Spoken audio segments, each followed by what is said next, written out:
नमस्कार, बी न्यूज मध्ये आपलं स्वागत। मी केतकी पाटील। सर्वप्रथम आजच्या ठळक बातम्या। कोल्हापुरातून जेजुरीला चाललेल्या भाविकांच्या टेम्पो ट्रॅव्हलरचा साताऱ्याजवळ अपघात। ट्रकला पाठीमागून दिलेल्या जोराच्या धडकेत आरळे गावच्या दोघांचा मृत्यू तर 5 जण गंभीर जखमी।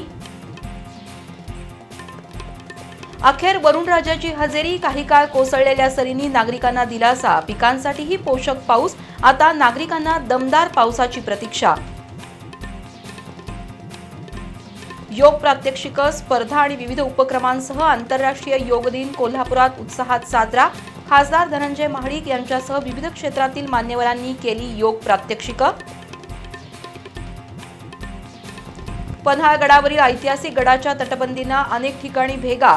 पूर्वेकडील बुरुज कोसळण्याच्या मार्गावर। गडाच्या अस्तित्वासाठी सर्वच घटकांनी प्रयत्न करणं गरजेचं। आणि मुलांच्या उज्ज्वल भविष्यासाठी राबणाऱ्या कुटुंबासाठी शेकडो संकट अंगावर झेलणाऱ्या वडिलांप्रती कृतज्ञता व्यक्त करणारं बी न्यूजचं विशेष वृत्त। जागतिक पितृदिनानिमित्त